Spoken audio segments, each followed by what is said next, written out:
And now, from beyond our dimension, this is the JeffMara podcast. Here's Jeff. Today's guest is Nicole Molloy. Nicole is a spiritual wellness mentor, author, and founder of the Mindful Heart Project. Nicole experienced the communication realm during an out-of-body experience, and she reflects on how near-death experiences played an important role throughout her life. Nicole, thanks for joining us and welcome. Thank you, Jeff. I'm so excited to be here. I love what you do for everyone. Oh, thank you so much. So let's talk about your out-of-body experience. What happened? Okay. So in 2007, my grandmother, my mom's mom, passed away. And she was a very spiritual person. And I could go into a lot of strange things that happened while she was passing away, but I'm going to focus on this part right now. After she passed away, she visited everyone in a dream. And my husband, then boyfriend at the time, we were doing a cross-country road trip, and we were in Savannah, Georgia at the time. And we were just seeing the sights. And I went into a church called St. John the Baptist Church. It's one of those beautiful old churches that you just have to see. So I went in and knelt down in one of the pews, and I said a prayer to God. And I said, "Dear God, could you please pass a message along to my grandmother for me? She's visited everyone else in a dream except me. And I'd like to say goodbye to her, because I once heard someone say that if you didn't get to say goodbye to someone, God usually honors a visitation of some sort." So I was just looking for anything, and I was throwing it out there. And so I sat there for a while, and I left the church and went about my day with my husband. We didn't spend a whole lot of time in Savannah. We didn't drink anything. We didn't do any drugs while we were there. When it was time to leave, we got back in the truck. My husband was in the driver's seat, and I sat in the passenger seat. And this is where it starts getting kind of weird, because I remember just sitting in the passenger seat, and then all of a sudden I fell awake. And that's how I like to put it, because I don't remember falling asleep. And all of a sudden I was in this dark realm, I guess you would call it. And there was nothing around me. And there was a guide with me, a male guide. And he put his hand on my back. He was here, and he put his hand on my back. And I intuitively knew that I was not supposed to look at this guide. He moved me along forward.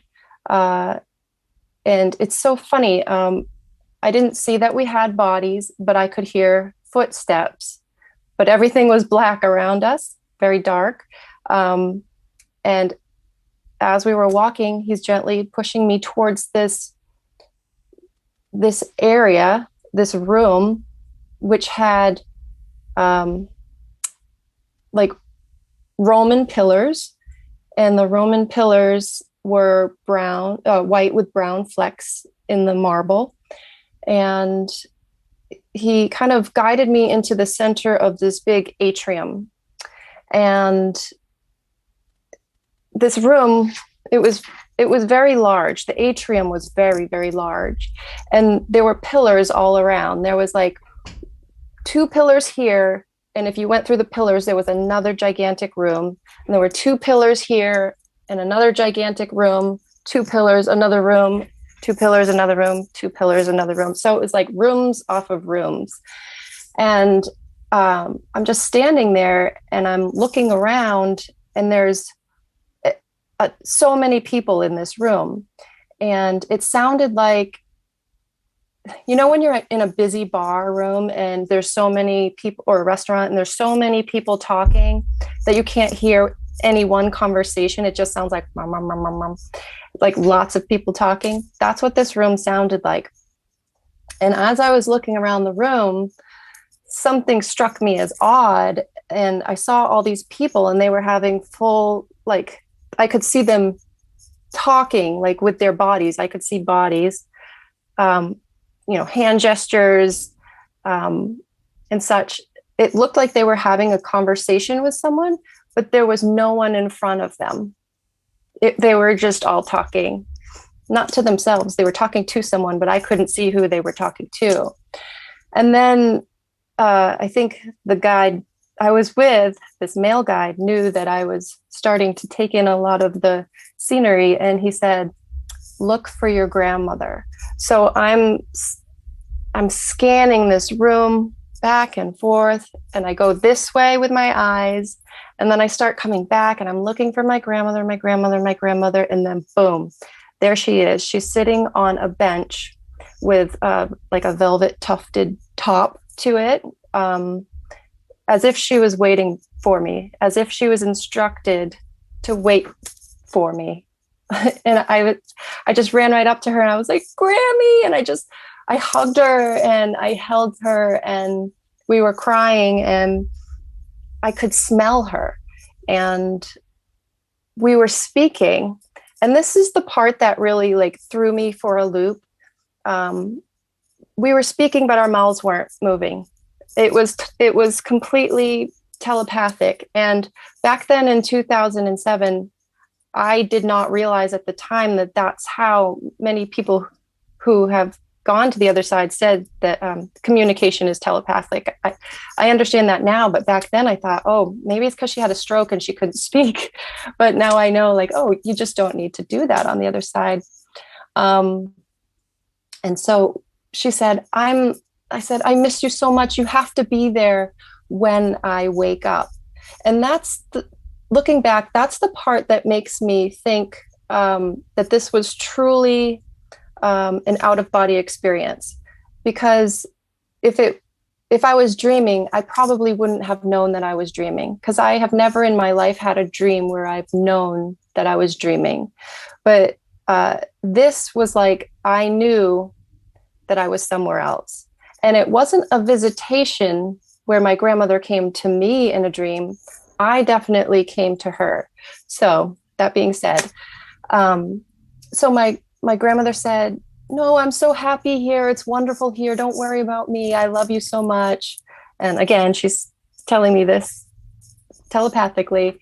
And so then the guide, my grandmother was a few words while she was on Earth too.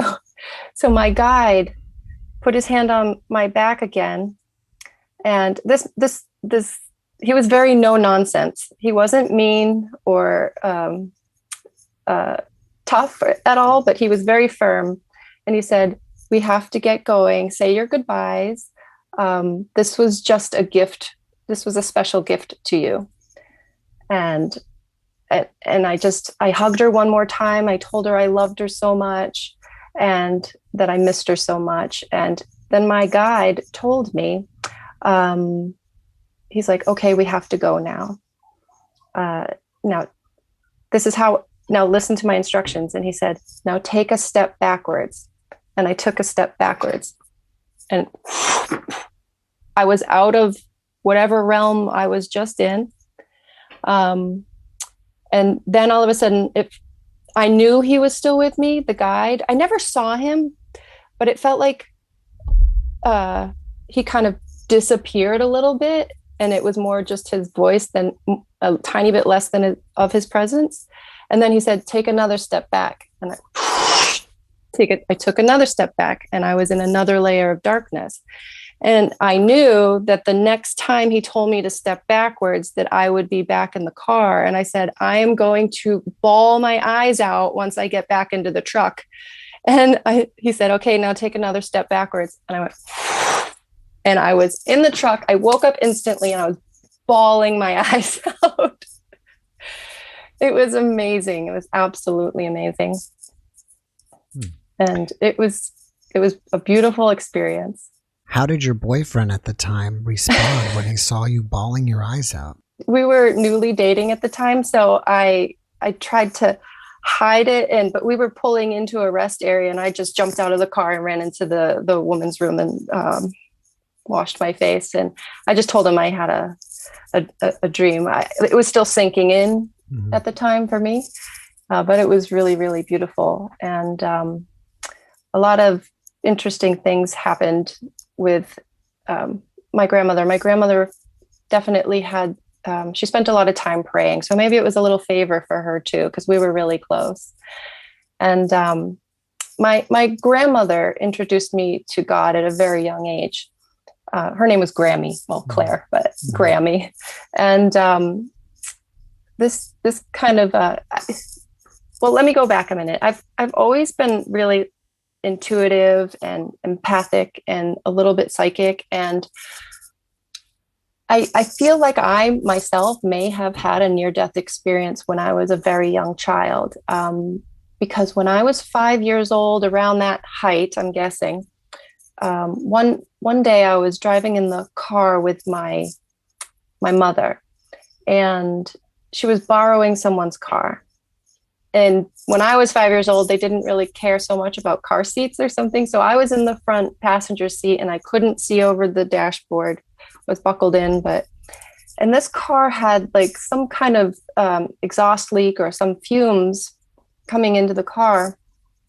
And I remember very clearly slumping over, and I said to myself, I think I'm dying. And it was just a thought in my head, because I was getting so tired, but I still remember saying that to this day, because it almost like reverberated in my mind, and it felt like there was like I was saying it to someone. And the next thing I remember is waking up on the front lawn, looking up at the sky. But I also, when I think of this experience, I also have two other vantage points, and that's looking down at myself laying on the grass from the right side and the left side. And from the right side, I felt a female presence with me. So I don't have an extravagant near-death experience story of my own to tell, but I do feel like I've had a lot of experiences in my life, psychic visions, experiences, intuitive knowings, and I've learned that a lot of people who have had a near-death experience kind of come back with that. So I'd like to share some other things that I've experienced with you. So, and also there's another thing related to near-death experiences that your audience might like to know, and it relates to my grandmother. So like I said, my grandmother introduced me to God at a very young age, and she used to bring me to this place called La Salette. It's a I believe it's Catholic. It's a Catholic like garden where you can go and be exposed to the Word of God in a very lighthearted way. So she used to bring me there as a child, and we used to spend a lot of time there. So one day we were leaving the gardens, and there was a Catholic nun walking out of the building, and my grandmother knew her. So they started talking, and the nun said to my grandmother, "Since I last saw you, I died and I went to heaven." And that caught my attention. And I looked at her and I said, "You died? You went to heaven?" And she looked me right in the eyes and said, "Yes." And it was the most beautiful experience I've ever had. And I didn't want to come back, but I was told my work wasn't done and I had to return.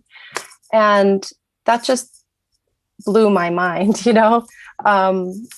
and I didn't realize it at the time, but that really changed my life and the way I look at the world. So later that same evening,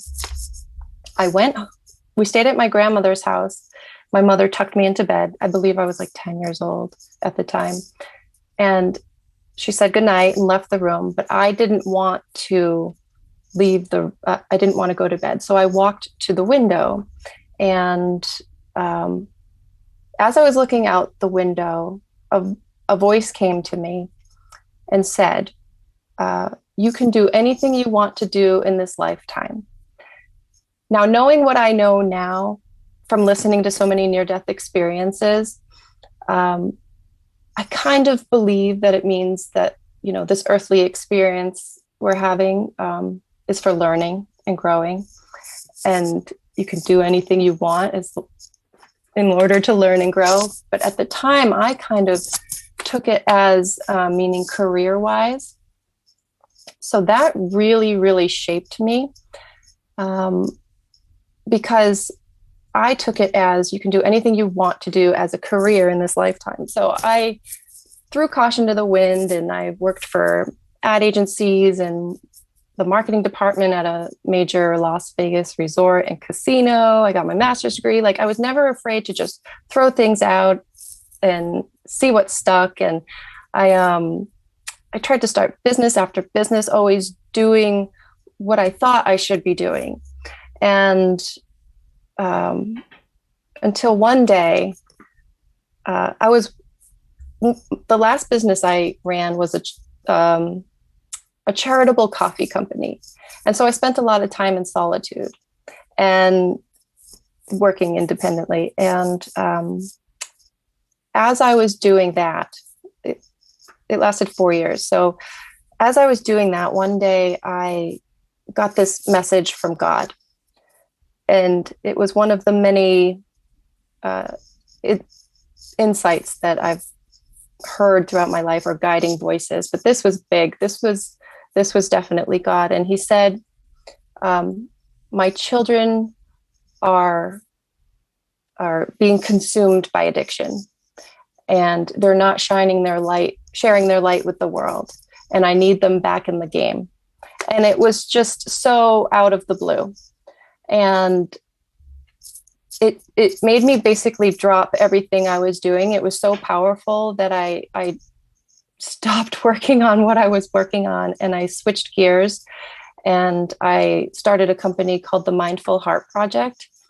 And I'm now working to help people in recovery to grow, to develop a deeper relationship with God without organized religion, because I feel like a lot of people are opposed to organized religion these days, and therefore they feel like they can't have a relationship with God. And I feel like God can heal absolutely anything.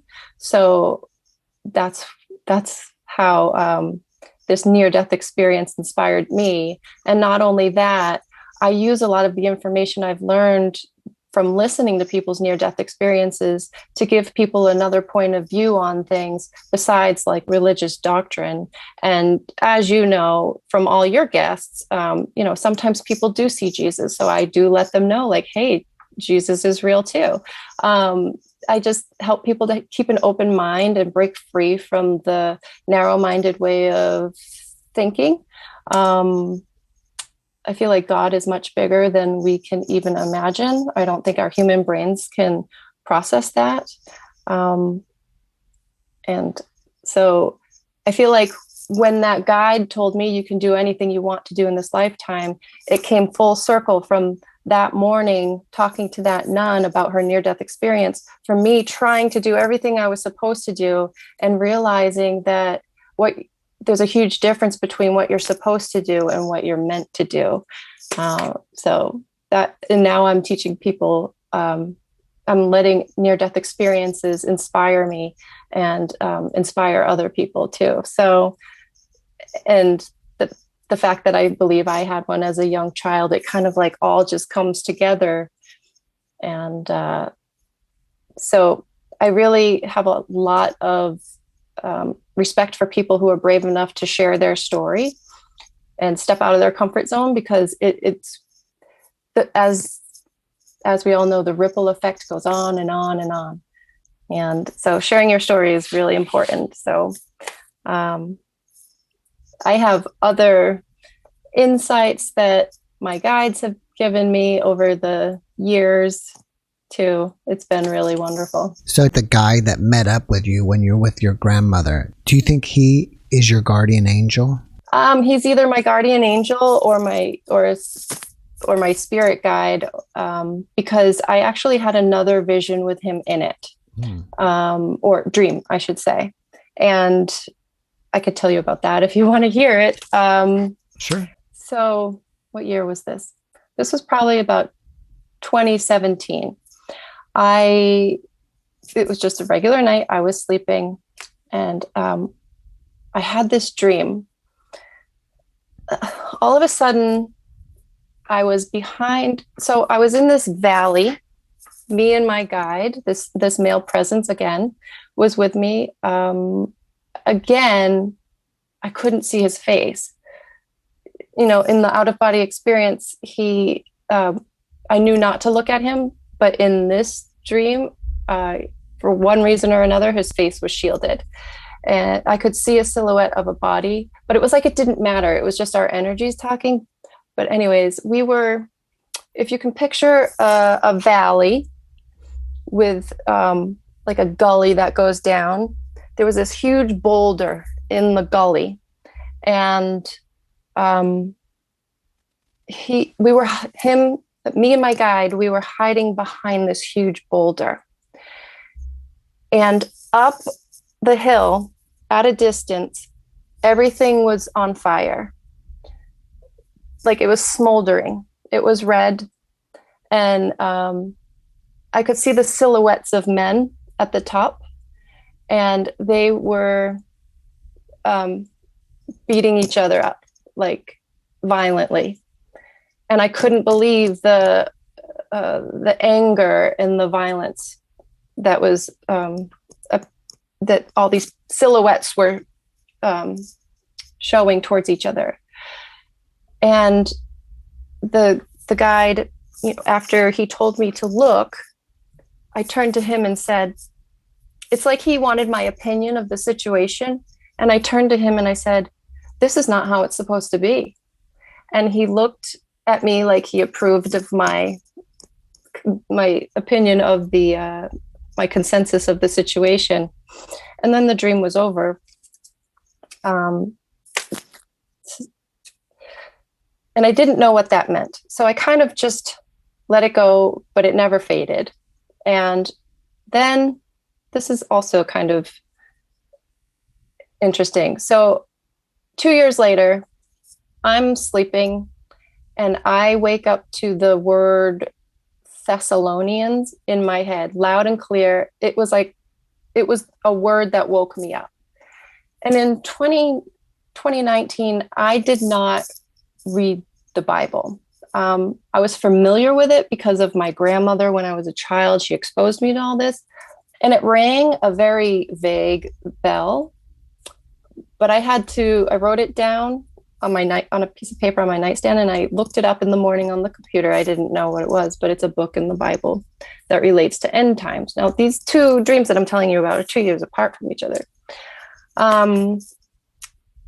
But what's really interesting now is that people are having lots of rapture dreams right now. And I've been noticing that and listening to them on YouTube.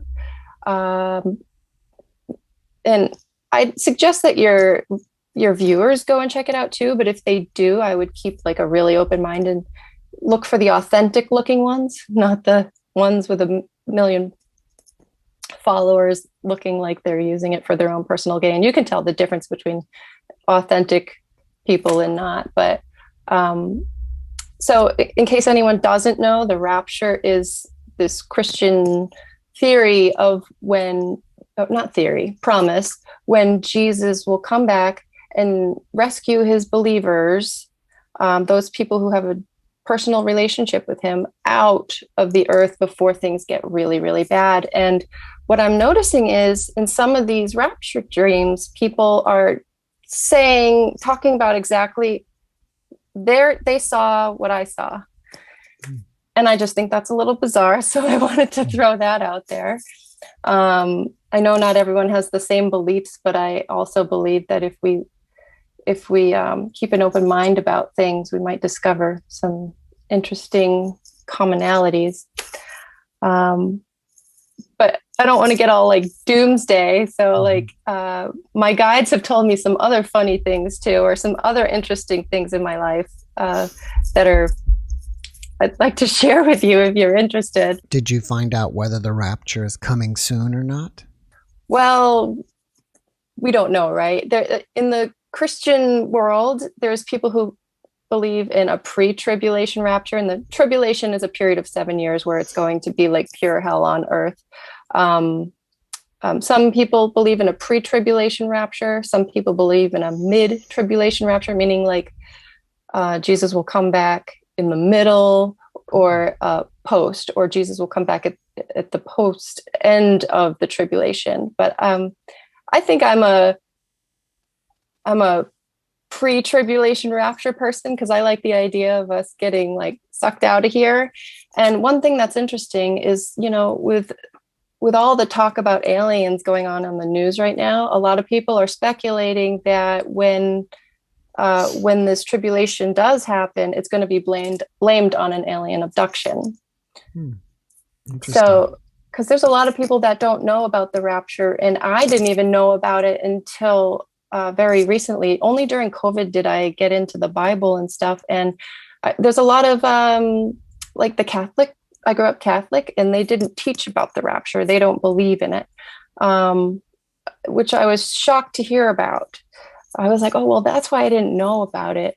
But a lot of other Christian faiths do. But like I said, there's people who believe that Jesus could be coming very soon. That's pre-tribulation.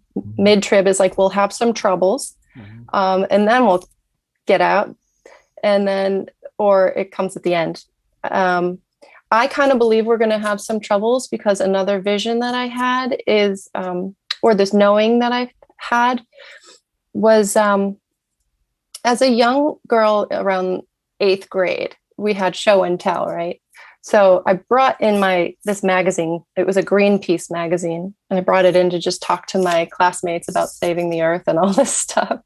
And as I'm standing in front of the classroom, I casually mentioned to everyone that there will come a time in our lifetime when we have to grow our own food. And I thought this was just something everyone knew. And I looked at my teacher, and she looked like, oh, really? So I don't know. I can kind of see some trends heading that way. If you're paying attention, you know, just look around the grocery store. Well, also, you know, just the state of the world that we're in right now. I mean, I could assume that somebody, or a lot of people, would take the viewpoint that maybe we're in pre-tribulation or something. Yeah. Yeah. A lot of people are like, he's coming any minute. And there's some people who get really into the Bible, and they say that everything's based on what's going on in Israel, and all that stuff's lining up with scripture too. So people are like, oh my gosh, this is crazy. And I don't want to go into it, because there's some really great YouTube pages run by people who get really, really into it. And it's super interesting though. But I do personally think that we're going to go through a period of hardship, but I don't believe it's because God's punishing us. I believe it's because a lot of people are stubborn and stuck in their ways, and they're not spiritual. They think they can do it all on their own. And God wants to have a deep personal relationship with everyone. And he doesn't want anyone to perish. And I know some people say like, there's no such thing as hell or anything like this, but there was a near-death experience that I watched a long time ago, and you may have interviewed her before. I don't know, because the video is very like granular. It looks like it might've been filmed in the early 90s. Her name is Erica McKenzie. Does that ring a bell? Okay. Like, she has this beautiful near-death experience, but at the end, she talks about wearing God's glasses, and God shows her all this fire. And she said, God, look, no, don't be upset. Don't cry. Because I guess he was crying and he was very upset. don't cry. Look, they're coming up unscathed. And she used the word unscathed. And then he said, put the glasses back on again. Mm-hmm. And she saw some people being left behind. So that's the theory of the rapture, is that people who never develop their spirituality and their relationship with God might not make it in the end days, because there's supposed to be this whole new earth where God reigns with us for 1,000 years in perfect harmony. And we gain a higher level of consciousness and greater psychic powers and all this stuff. It's really interesting. And I know I'm going off on a rant, but it's pretty cool if you're into digging around on YouTube. I think it's fascinating how you mentioned the place being a Roman or Greek-alike when you went there. I've had other guests mention that as well. And when you saw all the other people talking to nobody, do you think that they were possibly going through a life review, or do you have any sense of what they were talking about, even though it was just ambient noise of 1,000 voices? I thought that they might be talking to psychics or people who can communicate with them. Mm-hmm. Or maybe other people had the same situation as me where they were brought in. I don't know. But something interesting is, have you ever heard of the psychic Teresa Caputo? She's the Long Island medium. No. Oh, she had a TV show. I bought one of her books and I was reading it like 5 years after this experience. And somewhere in the middle of the book, she talks about the room that she communicates to spirit in. And she mentions a room that looks just like this. And I was blown away. And it was confirmation to me that I was in this communication realm that she experiences. So that's why I think they were talking to people that can somehow communicate with them. Why do you think your guide didn't want you to look at him? I don't know. I've heard some people say like they're not allowed to see the face of God. I'm not saying this person was God, didn't feel like God, but maybe it just would have brought me too close to the other side or something like that. When you were in that Greek-Roman place, did you have any emotional feelings? Like, did you feel happy or joyous, or were you in a place of overwhelming love, or you were just kind of not really feeling anything? I felt it wasn't overwhelming love, unfortunately, like the experiencers get to feel, but it felt very much like my guide was given a mission and I was supposed to get in, do the thing, and get out. Mm-hmm. That's how it felt. Okay. But it felt like we were on a speedy timeline. Right. You got a quick tour and that's it. Yeah. But it was really interesting because it did kind of feel like space. Mm-hmm. Like the blackness extended out forever. Mm-hmm. And then the room just kind of appeared as we were walking. When you were with your grandmother, did you happen to have any conversation with her that resolved things that weren't resolved before she passed? No, nothing like that. But something kind of interesting happened a few years after, where I feel like I had another connection with her after her death. My husband and I, we were looking for houses, and I felt really bloated that day. And we were looking for houses, and I'm walking around, and I felt like just something going on down there in the uterus area. And all of a sudden, I'm looking around this house, and I smell my grandmother's perfume. And I was like, that's so strange. And then we went to the next house at a completely new location, and I smelt her perfume again. And later that night, I found out I was pregnant. Oh, wow. Yeah. So it's kind of interesting. It was almost like she was saying, I know. I know you got pregnant. Yeah, maybe she was trying to communicate with you. Mm-hmm. You know what? I'm going to tell you this story too, because it's just so interesting. When my grandmother was dying, we brought her home on hospice. And it was just me, my sister, my aunt, and my mom. Those were her girls, and that was the extent of the family. We were all sitting around her hospital bed, and all of a sudden, my sister's cell phone rang, and I was sitting next to my sister, and I bent over, and it said Grammy calling. Someone from the house was calling us, but everyone was in this room and no one could have been calling my sister's phone. And I said, answer it.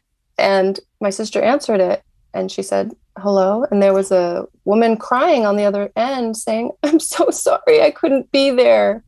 And we're like, I'm sorry, you have the wrong number. And we hung up. And then I got to thinking, the night before, we had a birthday party for me, my sister, and my aunt, who all have birthdays like the same week. And we had a party in the kitchen. And I kind of feel like, I wonder, was that my grandmother saying she was sorry that she couldn't make it to the party the night before because she was, in the other room? It was weird. It said Grammy calling on my sister's phone. And when my grandmother died, she had a clock next to her bed, and it stopped like 2 minutes after she died. Oh, wow. And it's just been wild. Do you think that you've changed religiously after you had that spiritual experience? I do, because it was something I got to experience for myself. Usually I'm pretty, I get so obsessed with hearing people's near-death experience stories that this was kind of like my taste of the other side. And it gave me an opportunity to understand it. And I know my stories are kind of like all over the course of my life, but like, I feel, like I said, the guide that was with me in that experience was with me in this experience. So I just know that there's so much more happening. And also when my grandmother was dying, she, like I said, she had a stroke and she couldn't talk, and she was very, very out of it. But one day she just spoke out loud, sorry, I won't do that again. And I kind of feel like she was having a life review, kind of like half in this world, half in the other world. So that was interesting too. Does the experience of being with her fade like a dream, or is it still as real today as it was when it happened? Oh, yeah, totally crisp. Haven't forgotten a detail. That's another thing. It was in 2007. So I think if it was a dream, it would have faded. Is it like something that you can't escape? Like you just constantly keep thinking about it and reliving it, or not? No, I can put it on the back burner, but it's always very close, if that makes sense. Also, I think I'd like to just go back a little bit to the moment that the time where God said, like, my children are suffering from addiction or being consumed by addiction, and they're not sharing their light and they need to get back in the game. So that made me rework everything in my life. And I'm totally focused on helping people with spirituality and recovery now. And I have, I created a course for that called Sacred Sobriety. All right. What is that about? It's an online, self-paced course about spirituality. We cover, who God really is and who we really are as souls, and how to evolve to your higher self, and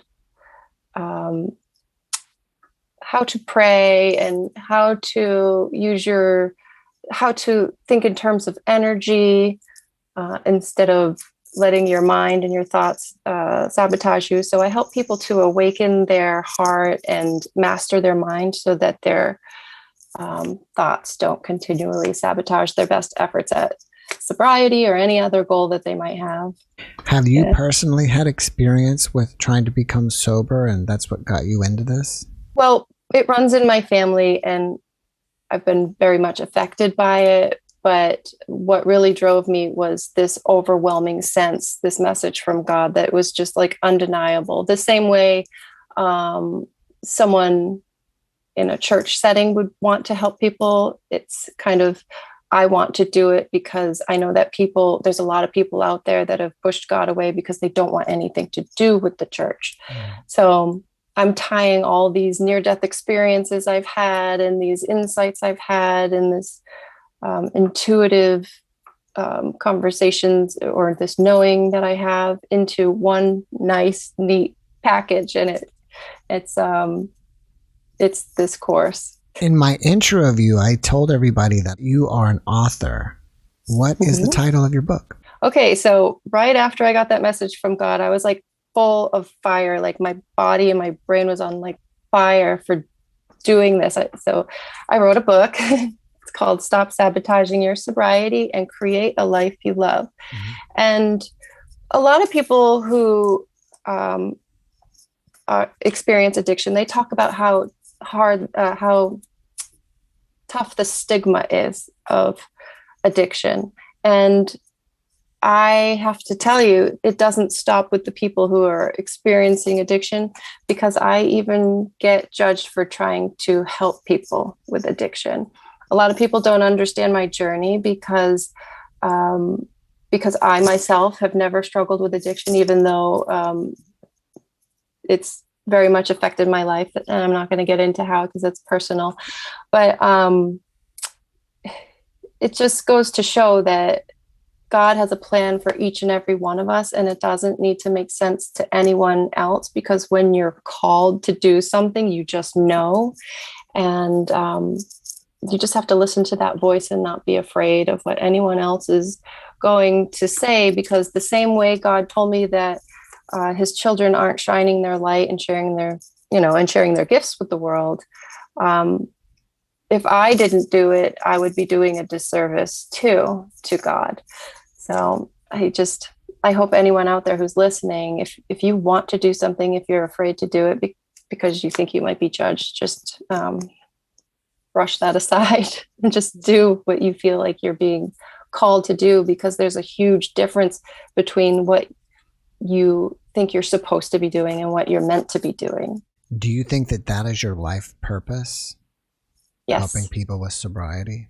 Helping people to realize their divine spiritual nature, and to help them realize that there's so much more to this world that we're living in. It's not just, here's the table, there's the window. It's so much bigger and greater with God in it. And it's my purpose to introduce people to God and how powerful they really are, and how life isn't happening to them, it's happening for them. They just have to grow into their higher self and evolve their consciousness and their awareness and their vibration. And through this course, this is the name of the course, Sacred Sobriety.